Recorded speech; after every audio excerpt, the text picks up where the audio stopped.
Picture two men standing before a church altar tied together with a belt. They receive communion from the same cup. Then, they kiss as the congregation watches. Finally, their union is announced to the community. The church performed this ceremony. One that, to modern eyes, looks remarkably similar to a marriage. It was real, it was documented, and it happened across centuries. Now hold that image. Because most people assume the Middle Ages were a time of pure, brutal persecution of anyone who loved the same sex. Burning at the stake. No exceptions, no mercy. Both things are true at the same time. And that contradiction is exactly where this story begins. So what was being gay in the Middle Ages actually like? Before we answer that, we need to destroy a myth inside the question itself. There was no gay in the Middle Ages. The box did not exist. Today we divide people into categories: straight, gay, bisexual. Medieval people did not think that way. They saw individual actions, sins, friendships, marriages, desires, but not a separate category of person defined by who they were attracted to. What you did mattered. Who you were, in the modern sense, was simply not a question anyone was asking. So the real question is this: what happened to people who loved, desired, or acted on feelings for someone of the same sex? And the answer depends entirely on when they lived, where they lived, and who they were. If you were born in ancient Rome, you would find yourself among people who never put others into boxes the way we do today. Romans cared far more about status, power, and social role than about sexual orientation in the modern sense. It was a completely different framework. However, if you lived amongst the early church, it was a different story. Not in the way you might think, though. The early church's main focus was procreation above everything else. It was not concerned about who anyone desired. It wanted to know whether what you did could produce children. Non-procreative sex of any kind aroused suspicion. Even an unusual position between a husband and wife that could not lead to childbirth was frowned upon. Little wonder medieval families were so large.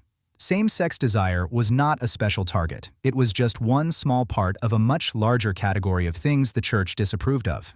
And that created a gap between what the church officially said and what people actually did. In that gap, a lot of life happened. Now, let's take a trip to before the year 1200. For anyone attracted to the same sex during that period, the reality might come as a surprise.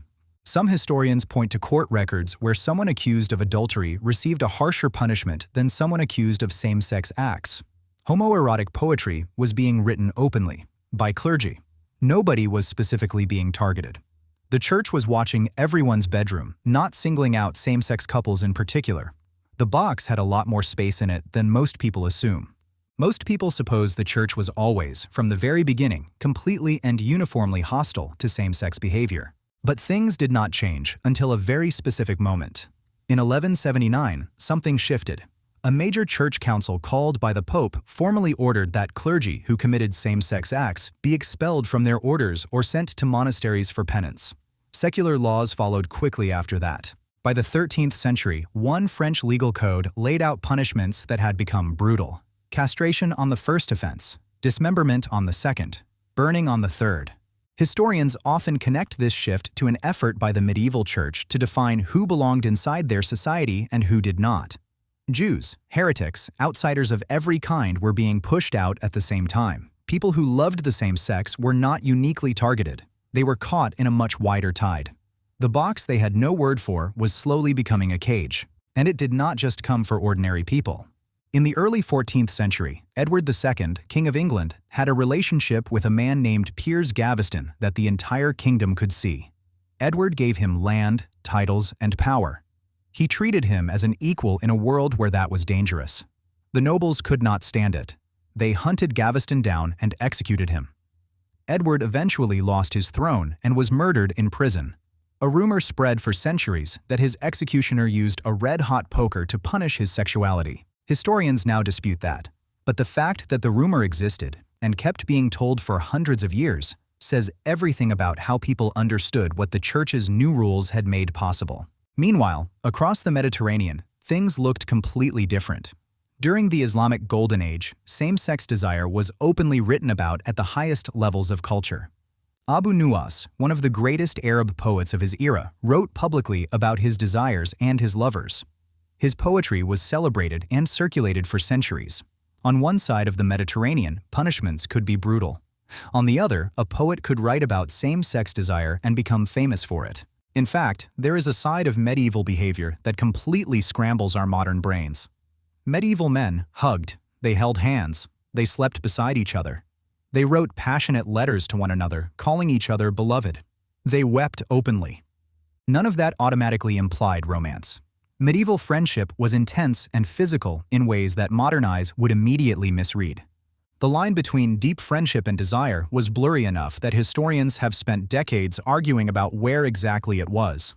The honest answer is that sometimes nobody knows. And sometimes that ambiguity was probably the point. Monasteries are the strangest example of this. Thousands of men, no women, lifelong celibacy, intense emotional friendships built over decades. The church knew exactly what this environment could produce, because it kept writing rules about it. Monks were told not to share beds. Some monasteries even prohibited being alone with young novices. The rules are the evidence. And then there are the women. Women are much harder to find in the historical record. Not because they did not exist, but because medieval records overwhelmingly focused on men. Church courts, criminal trials, clergy, politics. Those are the records that survived. But there is something even stranger at work here. Some medieval theologians struggled to classify sex between women in the same way they classified sex between men. If there was no penetration by a man, some of them genuinely did not know what to call it. That silence is its own kind of story. And that silence is part of the answer too. The experience of loving the same sex in the Middle Ages was not one experience. What determined whether you lived openly, in secret, in danger, or in relative peace was not simply who you desired. It was what century you were born in, what country surrounded you, what religion shaped your world, whether you were a man or a woman, whether you were a king or a commoner. The people who were burned were real. So were the poets, monks, friends, lovers, and ordinary people whose lives rarely made it into the record. The box did not exist, but the people who would have filled that box did. Which brings us back to the question, what was being gay in the Middle Ages actually like? It was not one thing. It was not simply persecution and hiding. It was not simple acceptance either. It was life lived without the box we carry today. A box whose walls moved depending on where and when you stood, drawn by the church, redrawn by politics, shaped by geography, and complicated by gender, class, and century. This again brings us back to those two men at the altar. The ceremony was called adelphopoiesis, Greek for brother-making, and it was performed primarily in the Eastern Christian tradition. It bound two people together in a formal spiritual relationship. Vows were made. Communion was taken. A belt tied them together. What exactly it meant, whether it was a blessing of deep friendship or something closer to what we would call a union, is something historians have argued about for decades.